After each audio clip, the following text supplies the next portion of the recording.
Estamos aqui hoje para o último da primeira temporada de lives da Duenf, intitulada Recursos Naturais e Luta por Justiça Social. Nós estamos aqui com Ari Girota, presidente do Sindágua Rio de Janeiro, um sindicato que representa os trabalhadores e trabalhadoras da SEDAI. Vou passar a palavra para o nosso companheiro Ari Girota, que vai trazer para a gente também a perspectiva de um trabalhador lutador de um sindicato, de uma empresa da água, que está ameaçado de privatização. Bom dia a todos, né? Bom dia, Zé Maria, professor Ricardo, Frei. Eu quero agradecer essa oportunidade de estar com vocês aqui, é uma honra. Queria agradecer ao Frei Gilvander pela aula, né? Como é difícil a gente ter acesso, né, a esse tipo de narrativa que nos fala da vida, né, e do sofrimento do nosso povo. Nós realmente estamos vivendo um momento muito difícil da nossa história, talvez o mais difícil desde o processo da dita redemocratização, né?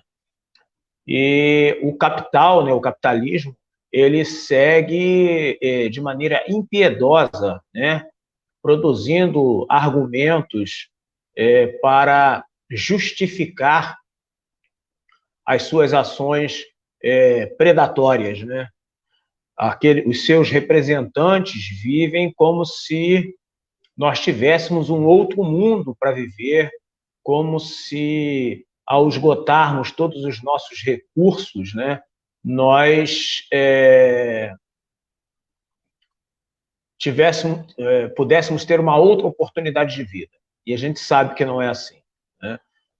A narrativa do Frei sobre todos os crimes ambientais e todos os crimes contra a vida patrocinados pela Vale, pela BHP, enfim, pelas mineradoras e seus representantes, não só em Minas Gerais, mas também no Pará, em todos os locais que eles exploram a mineração, que tem levado morte e sofrimento às pessoas, seguem impunes, né?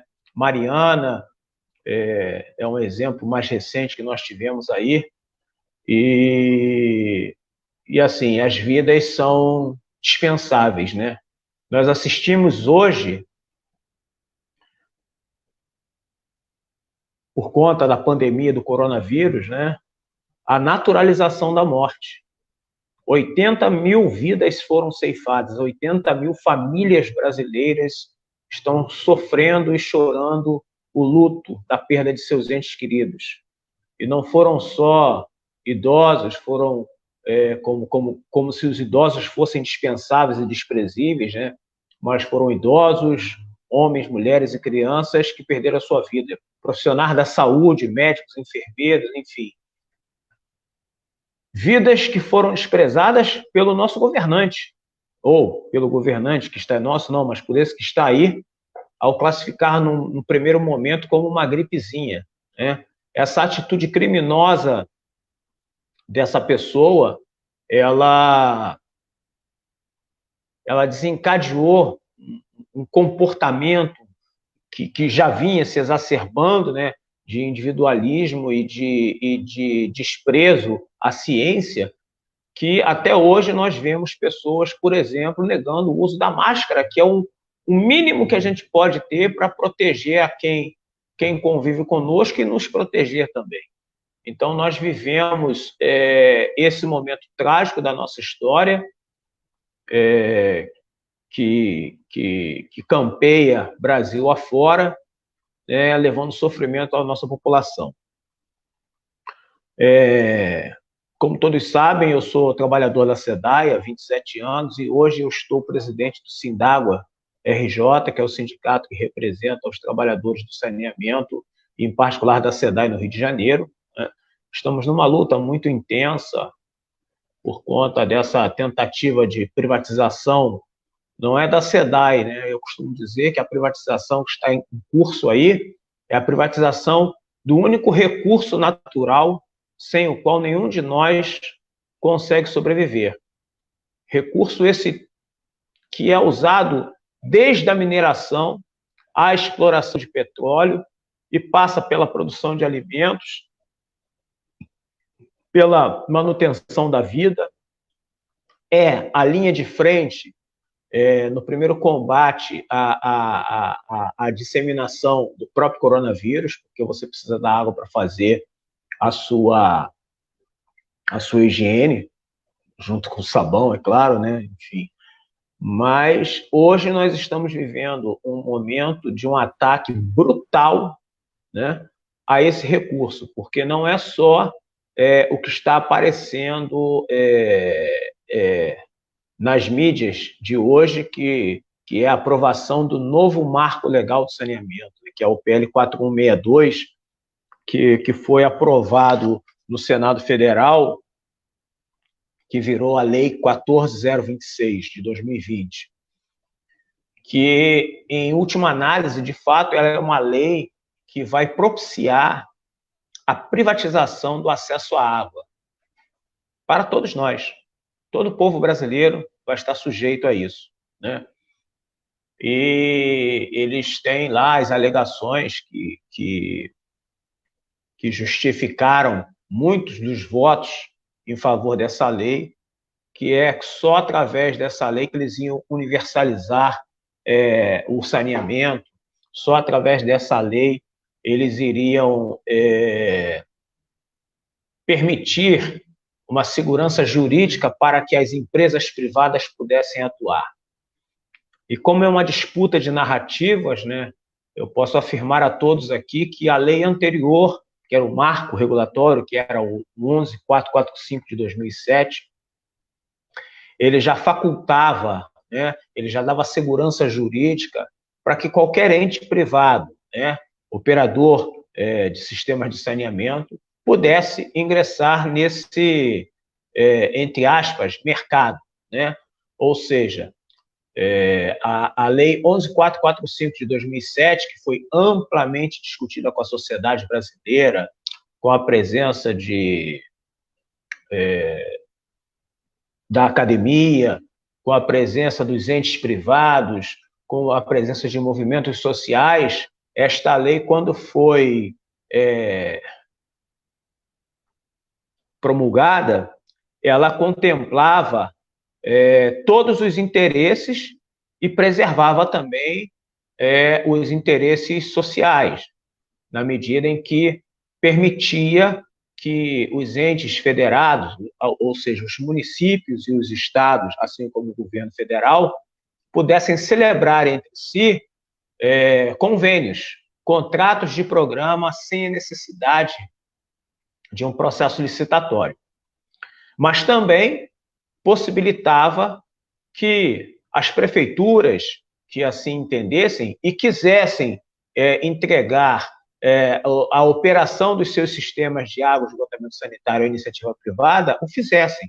Tanto é que no estado do Mato Grosso, assim como no estado do Tocantins, nós tivemos as primeiras privatizações. Aqui no Rio de Janeiro, nós tivemos privatizados o município de Campos, a região dos lagos, Araruama, Cabo Frio, Búzios, a região serrana, Friburgo e Petrópolis, e um pedacinho do município do Rio, que é conhecido como Área de Planejamento número 5, né, que é a zona oeste mais carente, vamos colocar assim, uma área de uma grande extensão territorial, com muitas comunidades, e que era operada pela SEDAI e que foi entregue à Prefeitura do Rio. Esta, no ano de 2009, entregou à iniciativa privada. Ou seja, a iniciativa privada já podia fazer parte de todo esse processo. No entanto, esse novo marco legal de saneamento, ele vem para facilitar, ou melhor, proporcionar o ingresso de grandes investidores, de grandes fundos de investimento, como o Fundo Soberano de Singapura, o fundo, me fugiu o nome, mas é do Canadá, né, que são os dois maiores investidores, para virem investir o seu dinheiro através das empresas privadas, se capitalizar e investir num setor, como eu falei antes, ninguém vive sem água. Você vive sem energia elétrica, você vive sem o celular, por mais difícil que possa parecer, mas você vive, você não morre, mas sem água você não vive. É simples, você morre, né? Então, a água é algo que você precisa dela para viver e não precisa fazer propaganda. Basta que você fique 10 minutos no sol de meio-dia e você vai ter sede e vai querer beber água, né? Então, esse novo marco legal, ele vem com essa intenção e ele não vem sozinho. Existe um PLS, né, também capitaneado pelo senador, apelidado de senador Coca-Cola, que é o senador Tasso Gereissati, que capitaneou esse 4162 e agora ele vem capitaneando o PLS 495, que já está tramitando no Senado Federal, que estabelece o mercado das águas e, em última análise, vai propiciar a privatização de todos os recursos hídricos em território brasileiro. Ou seja, é um avanço brutal, né?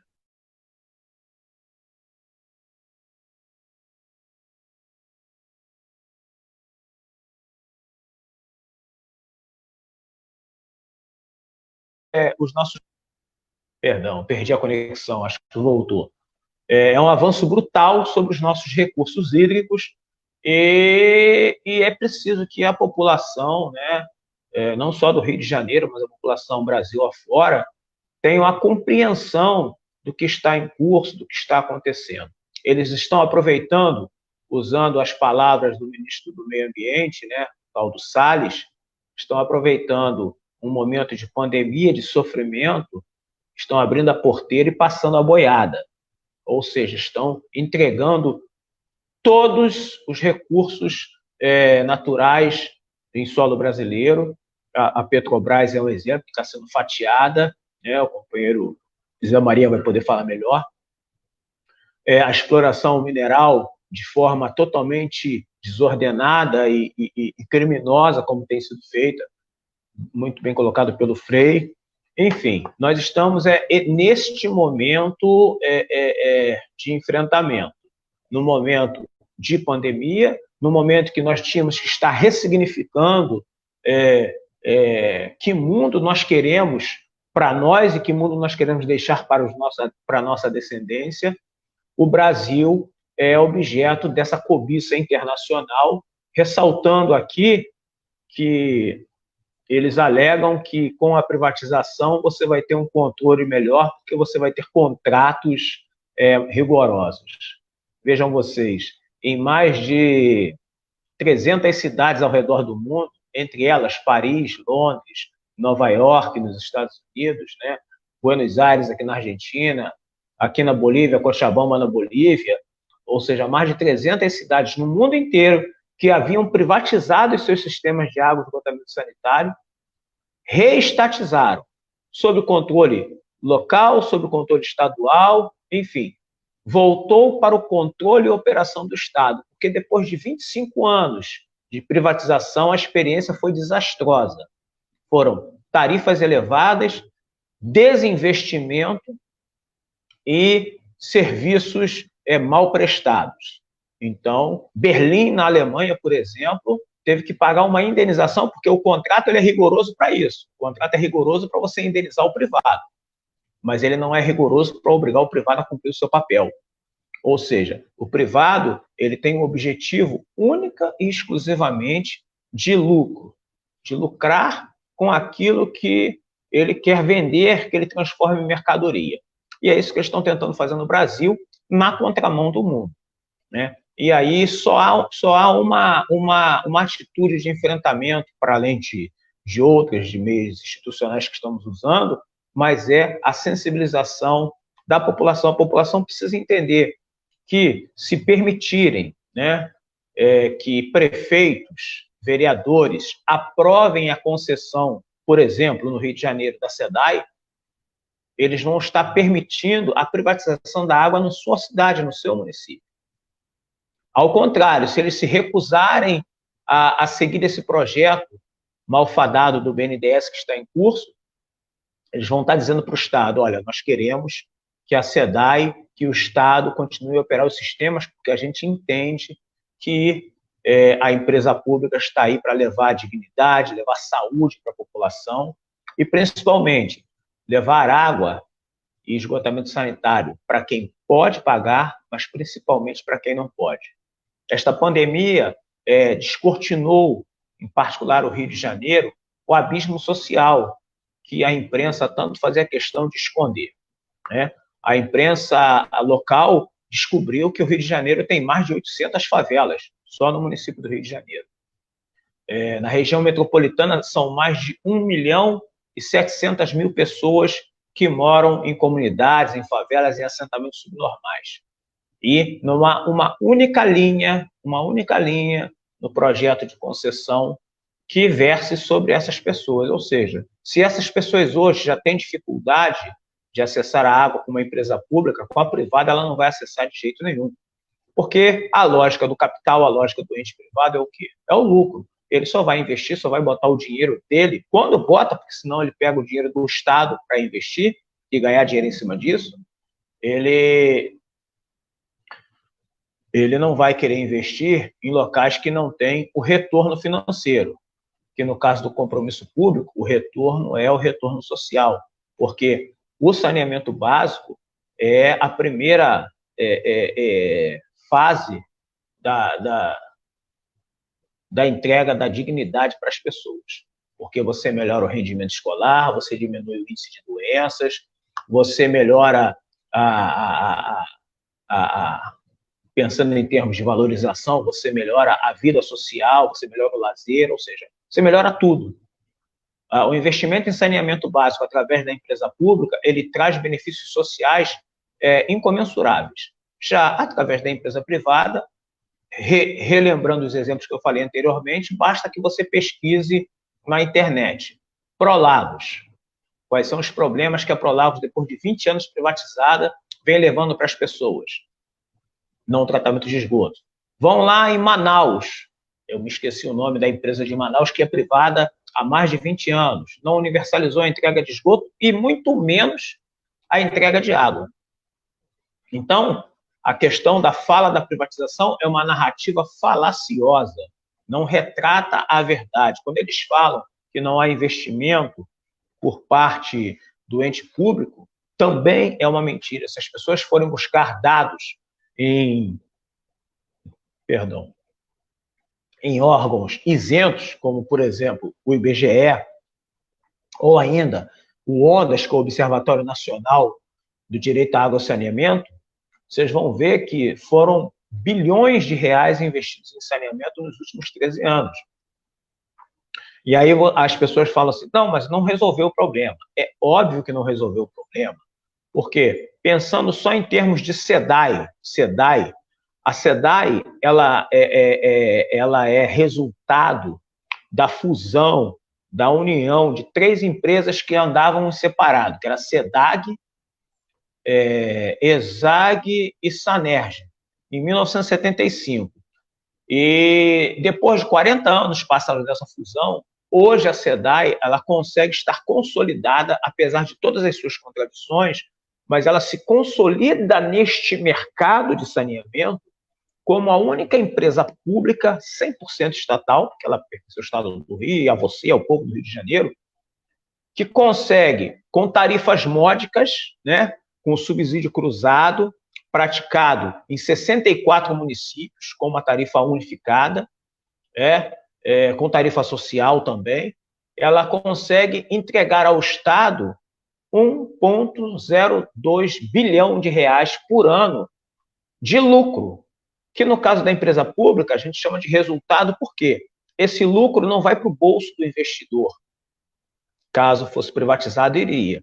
Esse lucro ele tem obrigação de ser reinvestido nos sistemas. Então, 40 anos após a criação da SEDAI, ela se consolida no mercado e agora que ela pode caminhar com as próprias pernas, eles querem desmontar a SEDAI e ficar só com a produção de água e entregar exatamente essa fatia da empresa que promove a distribuição de água e que faz a arrecadação em função dessa distribuição, né, e que trouxe esse resultado de 1 bilhão, eles querem pegar essa fatia da empresa e entregar para a iniciativa privada. Ou seja, eles querem colocar um atravessador, a figura do atravessador, né? Aquele cara que vai lá no agricultor, compra barato do agricultor e vem aqui, vende caro para você aqui no Ceasa, eles querem fazer com a água. Então, não tenha dúvida que ao se concretizar essa negociata, essa vergonhosa negociata, se isso se concretizar, todos nós vamos pagar essa conta. Então, eu falo aqui de um lugar, né, que é essa questão da água, porque eu vivo e respiro esse problema, né? Como trabalhador e como cidadão, porque quando eu saio do meu local de trabalho, eu recebo, eu sou atendido pela SEDAI também. Eles gostam muito de dar um exemplo, professor, de Niterói.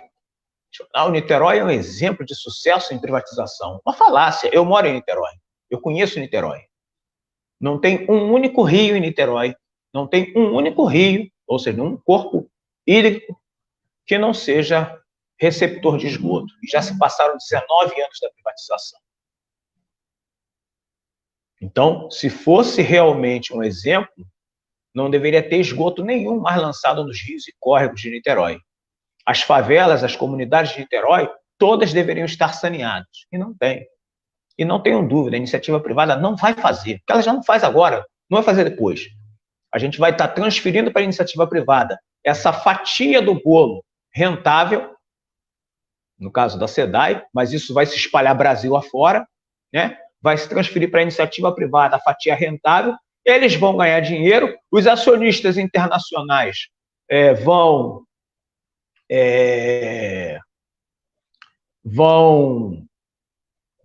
lucrar e o povo vai seguir na sua miserabilidade. Então, vamos em frente, obrigado pela oportunidade e vamos seguir no debate. Primeiro, já agradecendo aí, foi uma das melhores lives que eu fiz na minha vida, uma contribuição fantástica, Zé Maria, Frei Gilvander, professor Ricardo, Luciane aí, camisa do Fosperge, a gente está na luta aí, junto com os servidores, a solidariedade dos servidores do Rio abraçou a causa da SEDAI e não caiu nesse engodo do governo que vendendo a SEDAI vai pagar salário, né? Eles estão começando com essa ladainha de novo. Com relação à inconstitucionalidade dessa lei, bem, nós temos nos debruçado sobre ela, né, já desde quando ela era só uma MP, a MP 844, depois virou MP 868, depois virou 3162 e 4162, e agora virou essa lei 14026. A mais gritante delas é que ele, ao criar essa possibilidade de regionalização, ele fere um princípio que é o princípio da... me fugiu o nome. Dessa relação interfederativa, ou seja, dos entes. Os entes públicos poderem celebrar os seus contratos, os seus convênios, as suas ajudas mútuas. Ao obrigar o ente... Federativo, isso, obrigado, muito bem lembrado. Ao obrigar o município a ter que celebrar uma licitação para contratação de serviços, ele está impedindo que esse município vá ao Estado ou ao governo federal, à União, para falar assim, olha, eu quero fazer um convênio com vocês para vocês prestarem esse serviço para mim. Então, esse é um dos mais gritantes.